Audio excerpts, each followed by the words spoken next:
Hi there, Careblazer. How are you doing today? Today's video, I'm going to be talking about dementia and delusions. Does your loved one sometimes say things or believe things that are completely not true, even weird, bizarre things? Or does your loved one sometimes blame you or accuse you of things that aren't true? It's very possible your loved one is having delusions. Basically, delusions are a really fixed belief, something they believe to be true 100%, no matter how strange, bizarre, impossible, or untrue it really is. There are many different symptoms that come along with dementia, and delusions is one of them. So a lot of times when people think about dementia, they think about memory problems because that's a pretty common one. But delusions is also a common symptom in dementia, and it can cause a lot of grief for you, the Careblazer. So today I'm going to talk about why delusions happen in dementia, and I'm going to specifically go over ways that you can respond to them to not make matters worse. Because if you're currently caring for a loved one who has dementia with delusions, then you've probably already discovered that trying to tell them the truth or correct them doesn't really work out so well, and in fact can make your life a lot more difficult. So stay tuned. Now, this class is sponsored by my free online care class on 3 things you can start doing now without any extra time or money. If you want to sign up for this live care class where I go live online and you have the opportunity to ask me your questions, make sure that you go to www.careblazers.com and look for the button that says free live class to save your seat. Okay, now let's get started.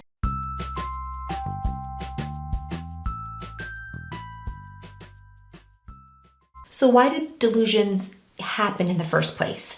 For starters, it's really important to understand that the person with dementia isn't purposefully making up something that isn't true. They're not purposefully saying something completely bizarre or false to make your life more difficult. In fact, a lot of times the delusion that the person with dementia has is very upsetting and troubling to them. So it's not something they're making up to make your life difficult. If anything, the delusions are making their life really difficult as well. Because a lot of times, some common delusions include things like somebody's spying on them, they think maybe their loved one's having an affair on them. They might even think that people are stealing their items. And a lot of times they think that the person doing that is you, the caregiver.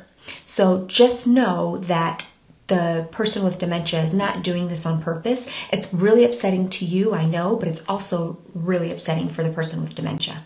Now think about it.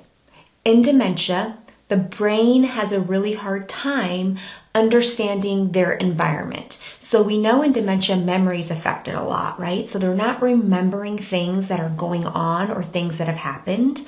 We also know that it's really hard for them to just understand what they're seeing or making sense of it. And so really what's happening is that the person with dementia is trying to make sense of their world. So for example, if the person with dementia placed their purse in a room, in a drawer, but their memory is so bad that 5 minutes later they have no recollection of ever placing their purse in a drawer in another room, their brain is going to try to fill in the gaps and try to make sense of what's going on.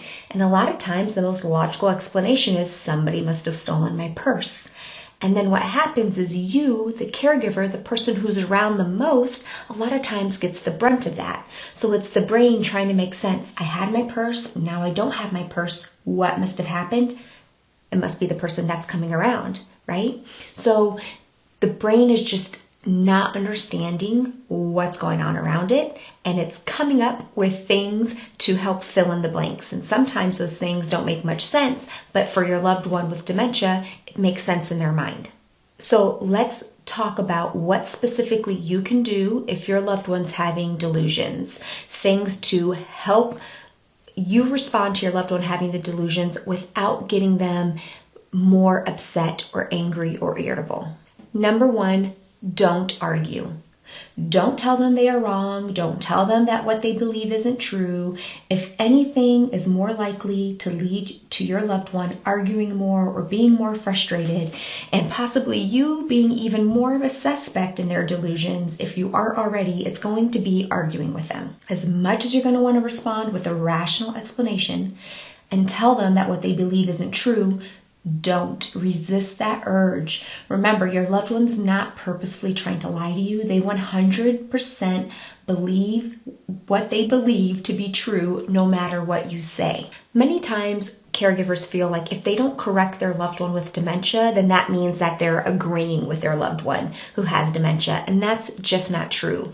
What it means is that you understand this disease enough to respond in a way that's going to put your loved one at ease and also make life much easier for you. So just because you don't correct them doesn't mean that you agree with them, and you just kind of have to wrap your head around that. So number one, do not argue. Tip number two, in terms of how to respond to your loved one who's having delusions, is to reassure them and comfort them. This is where I like to remind Careblazers to respond to the emotion, not the words. If your loved one thinks someone is breaking into their home, chances are there's some fear there. So tell them it's okay, that you'll keep them safe. If your loved one is convinced that you're having an affair, let them know how much you love them and how much they mean to you. Again, it's a really different way of responding to somebody with dementia compared to somebody without dementia. Instead of responding with reason and evidence and rationalization, you want to respond with comfort and respond to the underlying emotion. Here's the deal, Careblazer, and this is true in so many aspects of life. When you try to respond to somebody who's really upset with rationalization or facts or something, you're trying to respond to somebody by telling them what they believe isn't true or that it's false, and they're really upset by it, you're setting yourself up for back and forth. Well, here's all the evidence, and you're setting yourself up for a really difficult conversation that's really going to lead nowhere, and if anything, make more strain on your relationship with your loved one who has dementia. However, if you respond to somebody with emotion, what emotion are they feeling underneath their statement? And if you respond with emotion and compassion in response to that, it's really hard for anybody to get really upset. There's really nothing to argue there. So you're kind of finding a really easy way to kind of move on and kind of let the negative emotions or the really challenging emotions kind of decrease a bit. Does that make sense? So don't respond directly to the words that are coming out of their mouth, like somebody is breaking into the home. Respond to the emotion, right? That must be really scary for you. I'm going to make sure that you're safe. You have nothing to worry about. Period. There's nothing to argue with that, okay? Tip number three is to keep it simple. When you do respond to your loved one who's having a delusion, in whatever way you decide to respond to them, make sure you keep it as simple as possible. The longer your answer, the more complicated your answer, the less likely that it's going to have a positive impact on your loved one with dementia, the less likely they will understand. I heard somebody talking in a podcast recently, and he was talking about something completely different, about something business related. And he said, when you confuse, you lose. And that's actually a really good statement for somebody with dementia too. So the longer and more complicated your response, the more likely you're just going to confuse your loved one with dementia, the more likely you're just going to lose. Keep it simple, short and sweet. That's the best kind of response when you're responding to delusions. All right, tip number 4. This is a very controversial tip. It is to join your loved one's delusion. Now, so you already know you're not going to argue. You already know you're going to offer comfort and reassurance, and you know that you're going to do so simply. When Careblazers ask, but what can they actually do, or what can they actually say in responding to a delusion, you just have to find the simplest way to join the delusion and let things move on and open up an opportunity for distraction. So basic statements like, I'll take care of this, I'll find a way to get this to stop, you are safe here, I'll make sure of it, okay, I hear what you're saying and I'll fix this right away. Again, there's no arguing here, there's no complicated responses, you're validating your loved one's comments, no matter how strange they may feel for you, but it's going to make it more likely that you can ease your loved one enough to move on to something else. And that leads me to the final tip, which is to distract and switch focus. Now, after you've comforted your loved one and you've avoided the arguing, you can switch their attention to something else. Offer them a snack, ask them to help you with a simple chore, turn on their favorite TV show, give them a large print crossword puzzle, any activity at all that you think they would enjoy or that could shift their focus. That is what you want to do. Now, as with many things in life, and certainly as with caregiving for somebody with dementia, there is no one approach that's going to fit every single situation, right? So try these different tips. See how your loved one responds.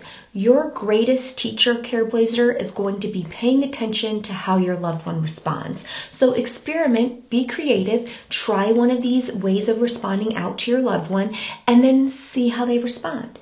If they get super frustrated and upset and irritable, you just got some evidence that, hey, I don't think that's a really good thing to do for my loved one.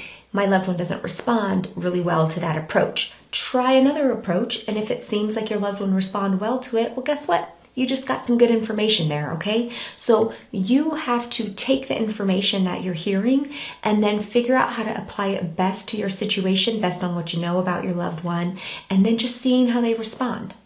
Now, there's a similar symptom in dementia to delusions, but it's actually called hallucinations. And hallucinations means that your loved one is seeing things or hearing things, sometimes even smelling things. That's a less common one. It's usually seeing things or hearing things that aren't there at all. Your loved one sees them 100%. They see the thing that they're saying, like oftentimes little children or animals or insects, but they're not there at all. Nobody else can see them. Those are called hallucinations. So they create some of the similar challenges to delusions, and I'll do a future video on that topic in 2019. But in the meantime, Careblazer, I hope that this video has been helpful for any of you who are caring for a loved one who has delusions. And I'd like to know your experience in responding to your loved one with delusion and which one of these tips seems the most helpful to you. You can go ahead and leave a comment below this video. Be sure to reserve your spot to join my live online care class coming up in 2019. And if you're not already following me over on Instagram, I'm at Dementia Careblazers, and I'd love to see you over there. All right, I'll see you next week, Careblazer. Bye.